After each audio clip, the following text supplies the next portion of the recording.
The Wildcats are still struggling to get Zvonimir Ivisic accepted into the university, and it's becoming more and more frustrating.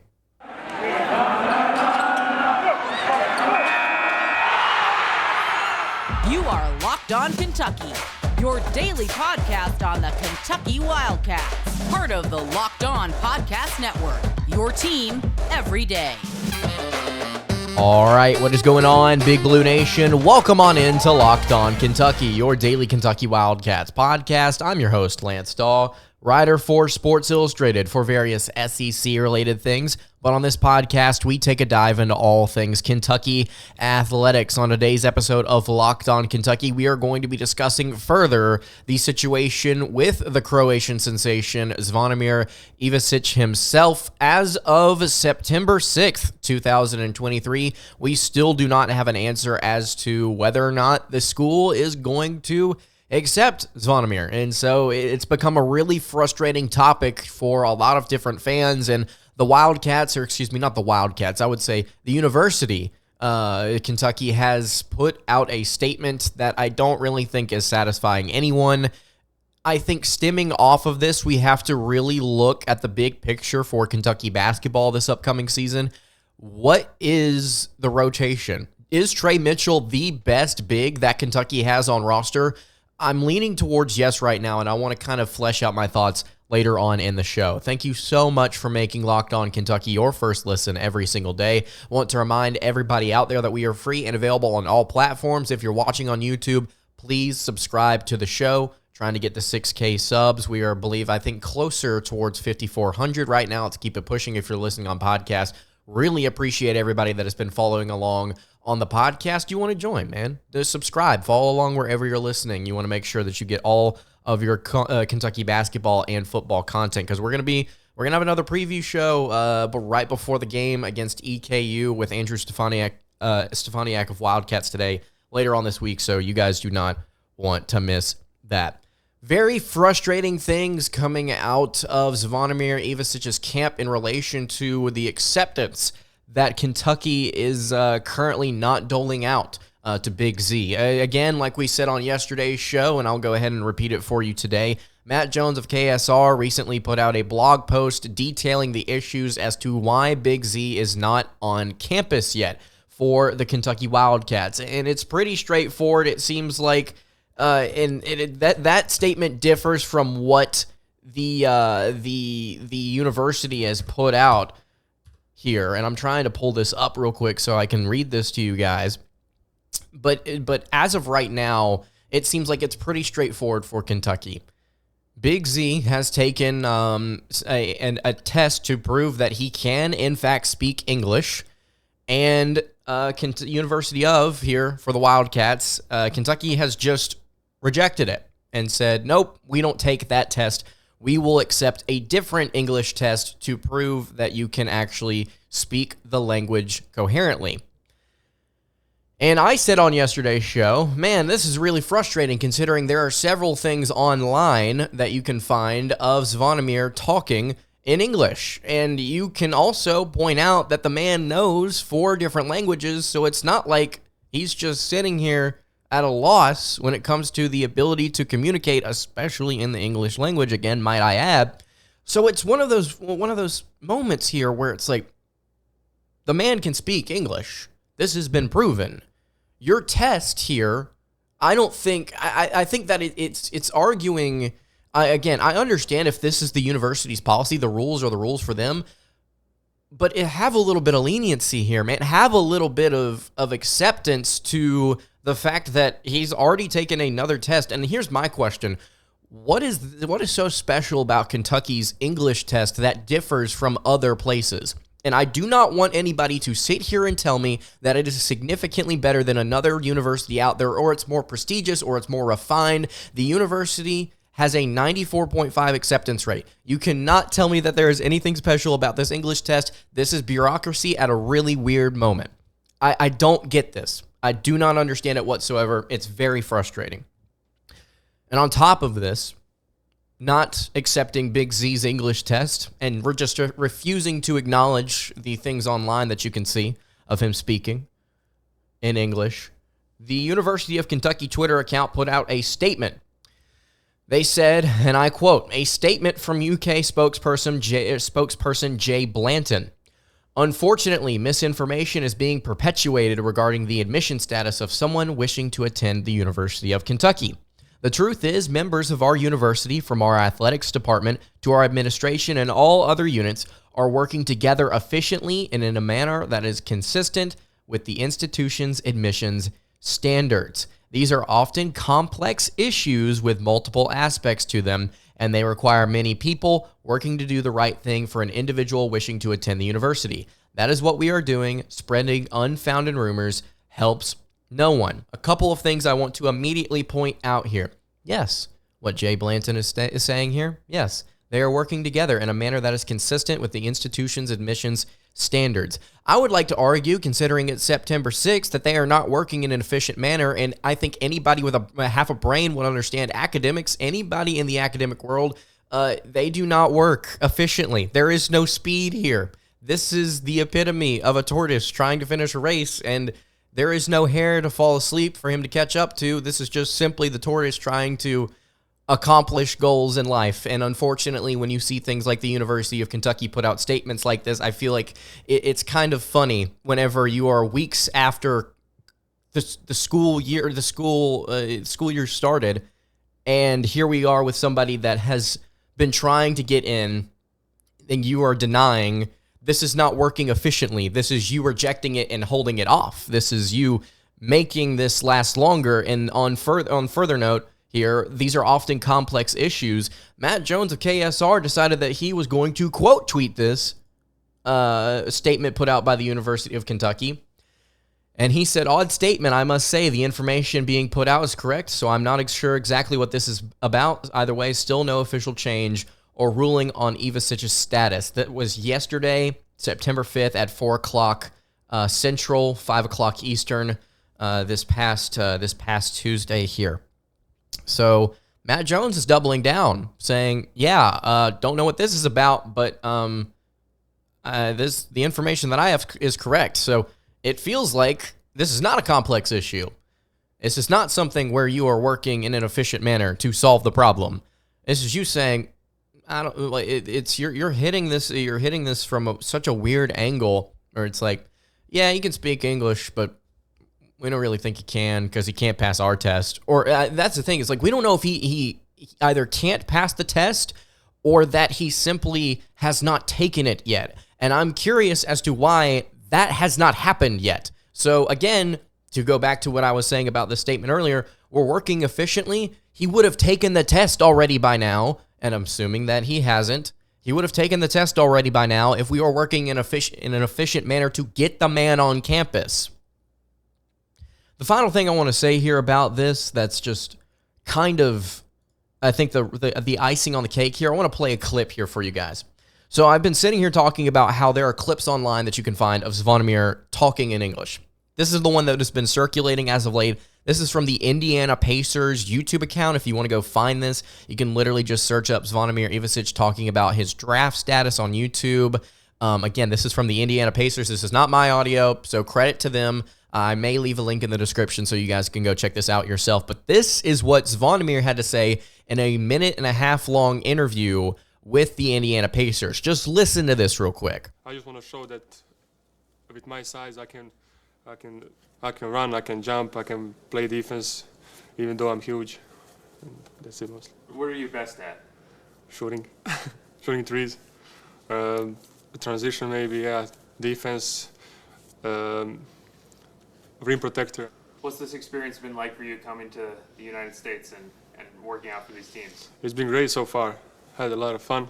Are there any players in the NBA that you study or that you like best? Probably KD. Yeah, he's my favorite player. So. What is it that you like about him? His moves, his shot, his speed, his way to read the game. What's it mean for you to represent Croatia? It means everything for me. Yeah, I want to play for the national team, especially so. It means it's a big deal for me. The Pacers have had a few Croatian players, including Bojan Bogdanovic, played here. Yeah. Do you know Bojan at all? Or? Yeah, I met him a few times on his camp actually. in most. Yeah, so there you have it with Zvonimir Ivisic talking and as clear of English as you could possibly get from a Croatian man who speaks 4 different languages. I mean, I just don't really understand what's going on here. According to, I believe, Jack Pilgrim of KSR, I've got this pulled up for you guys here now. I was trying to get it pulled up earlier. He took an English test as a foreign language, the TOEFL test, and earned high passing scores in all sections but reading. Pilgrim said, mind you, that standardized test came without necessary accommodations, not readily available to Ivisic where he is in Croatia, especially on short notice. So the man scored well on the test without preparation that was not available to him in Croatia. And the KSR continues to point out, given the academic resources available to all students at the University of Kentucky, which had an acceptance rate of 95%, during the 2022-23 academic year, his college readiness and ability to communicate effectively are clear non-issues. So he's taken one test, and he's passed everything except the reading portion of it. And yet there is apparently a lack of communication on his part. He's just clearly unable to wrap himself around the English language, according to the University of Kentucky. And I know I'm putting some words in their mouth and I'm being very aggressive and dramatic here, but like, this is ridiculous. The kid should have been on campus a week ago. If we really wanted to work in an efficient manner, this would have been done by now. And don't sit here and tell me, well, we have to take care of all these different kinds of stuff. I understand that there are probably a lot more students outside of Zvonimir that are trying to get into this university that are coming from outside the United States, but I think that it's very clear here what makes this university money, and that is the basketball program. If we're going to talk about focusing and giving not over other students, but giving priority to a situation, you'd like to think that this admissions office would, I don't know, direct a little bit more attention to the 7'2" kid that may, I don't know, bring the school millions of dollars this season or next year if he decides not to go to the draft. I feel like this is a stupid move. This is something that it feels like pride and putting your foot down in the most random way. This is the same thing with the Tez Walker situation at North Carolina. It's the same thing with the Mason Smith issue at LSU with the NCAA. Just enacting rules that feel ridiculous, and considering they've changed them since those players made decisions to go to their respective schools and do different things. So I just think that this is ridiculous. I'm getting sick and tired of hearing stuff like this, because thank goodness this is within the university and not the NCAA, because then we could sit here for an entire show and just rag on how terrible the NCAA has handled situations like this, because that's what it feels like. That's what it feels like right now.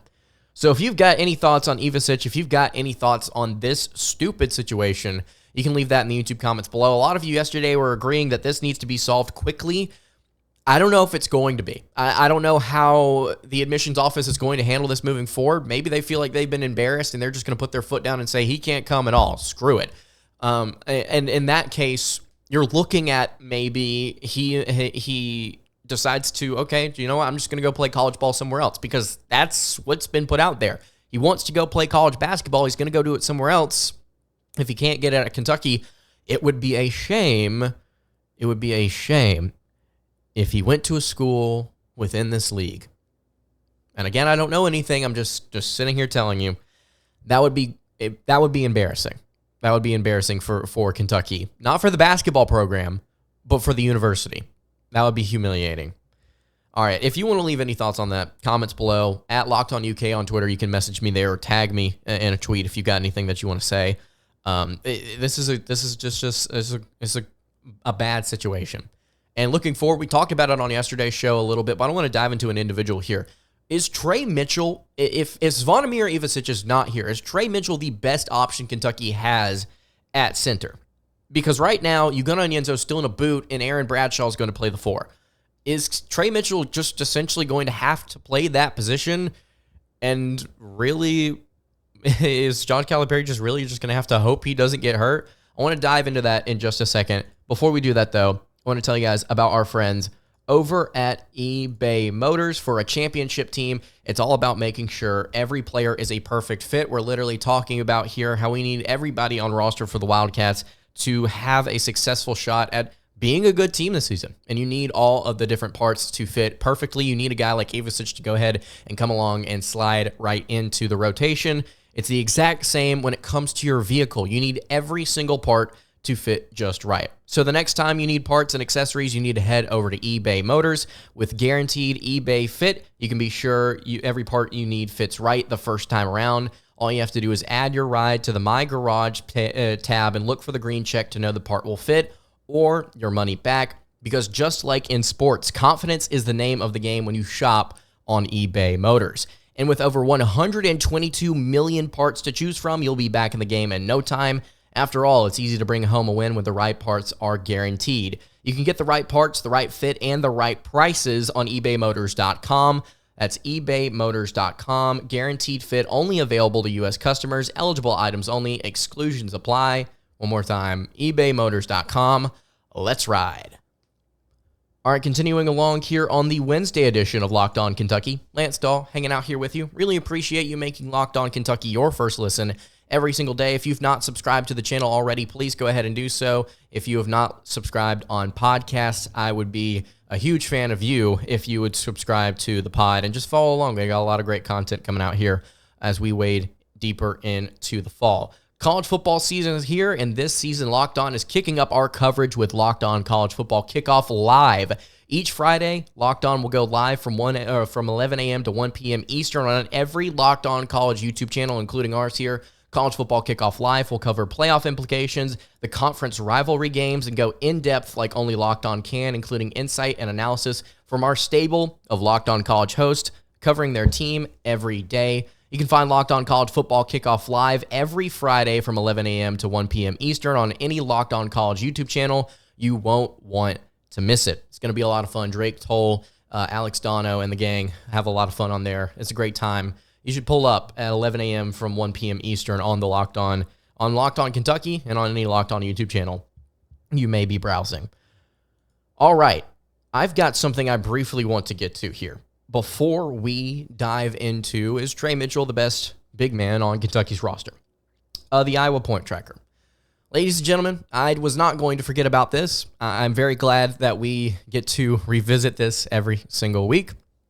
So as we all know, Kentucky football has played Iowa in back-to-back bowl games. And one of those games was a struggle win, and one of those games was a shutout loss. I have no hate for the Hawkeyes in my heart, but what I do find extremely entertaining is laughing at the way the university is handling, the athletic department rather, is handling offensive coordinator Brian Ferentz. To give you a brief recap, we talked about this, I would say, a week and a half, 2 weeks ago. Brian Ferentz is the OC at Iowa, and he is the son of Kirk Ferentz, who has been the head coach there for over 20 years. And Brian Ferentz has really struggled to get this offense going for the Hawkeyes. They can't score. We've gotten to see it twice as Kentucky fans in the last 2 years. We know.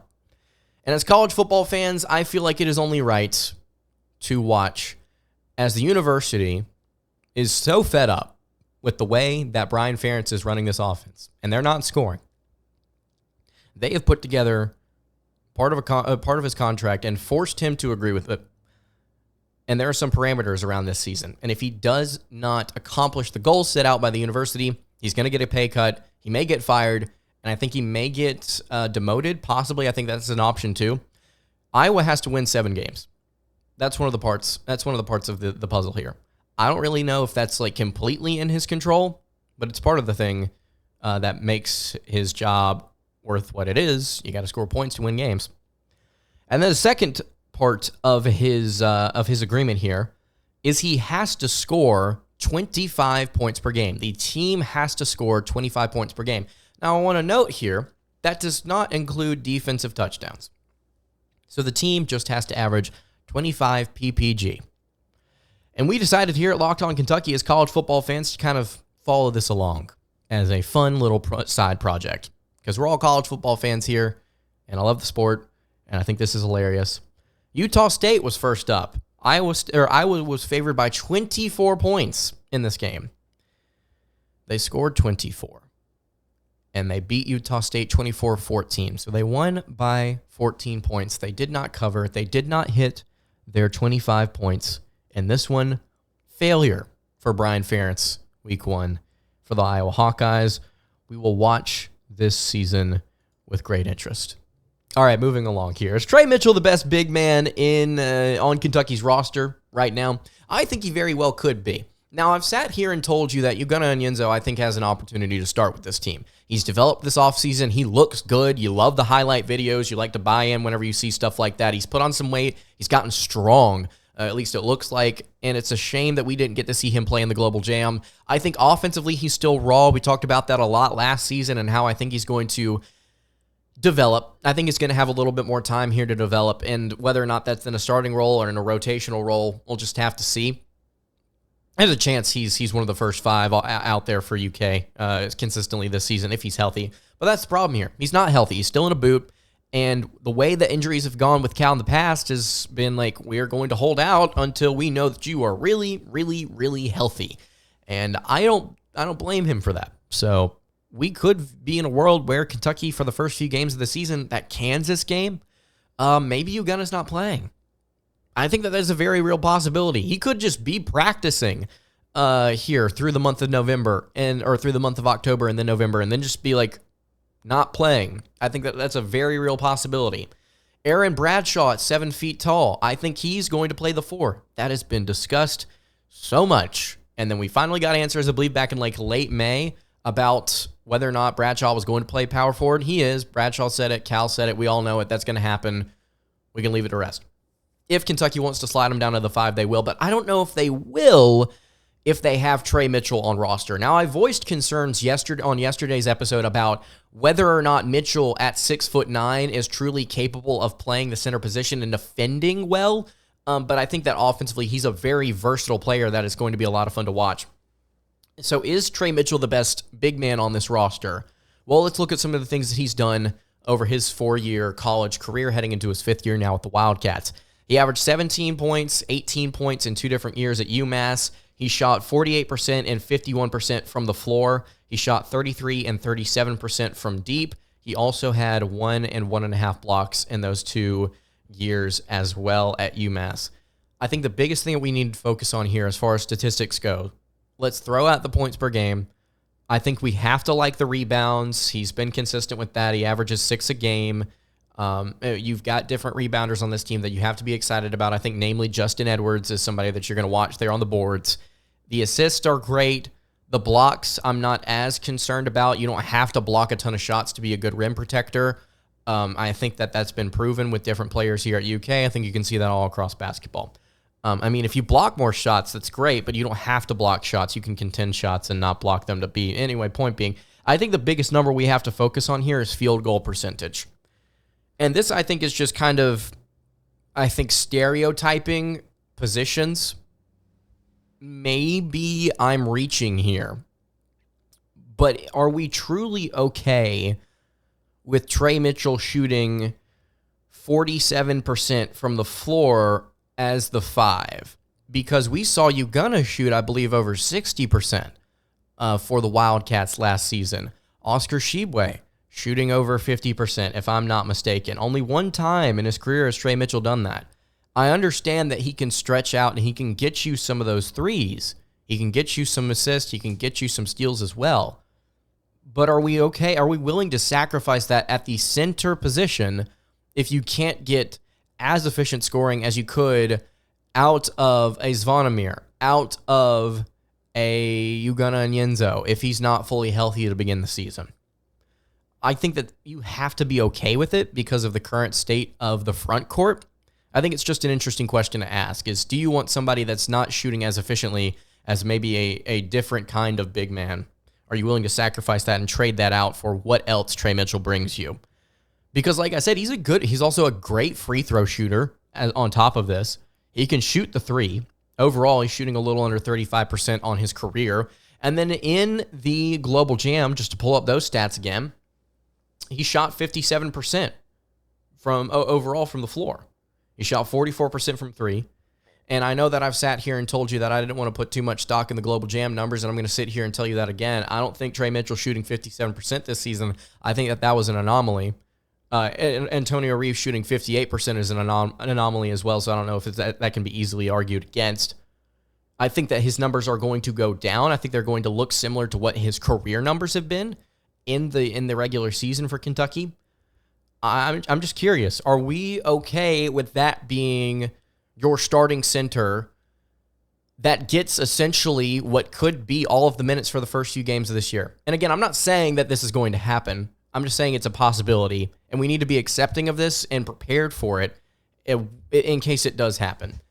And I'm not sitting here saying Trey Mitchell's a bad player. I've said on this show that he may be one of the most valuable additions to this team. And man, if they didn't have him, you would be thin in that front court, because Jordan Burks, who is listed as a guard, by the way, on Kentucky's official roster, he's listed as a 6'9" guard, may be your next best option at center.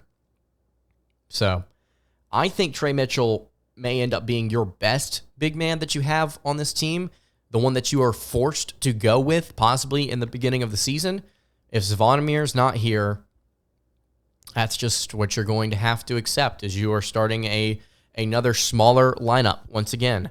And if Aaron Bradshaw's healthy, if Ugonna is healthy, if Zvonimir comes, look, you've got 3 7-footers on your roster. Let them get out and run. Let them have fun. But Trey Mitchell's going to have a spot in there too. So if healthy, I think that Kentucky's front court's the best in the league. We've talked about this on the show before. Let's hope Trey Mitchell's able to carry the load for the Wildcats at center, because I have a feeling he's going to do that a lot at different points this season. If you've got any thoughts on Kentucky's front court, Trey Mitchell, where he stands in the front court, you can leave all that in the YouTube comments below. And that's going to do it for today's episode of Locked On Kentucky. You can follow the show on Twitter at LockedOnUK. You can follow me on Twitter at LanceDawe_, and you can follow the show over on Instagram. That is at Kentucky Podcast. Questions, comments, concerns, leave them in the YouTube comments below. Hit me on the socials. I will see you all tomorrow for another episode of Locked On Kentucky. Have a great rest of your day, and God bless.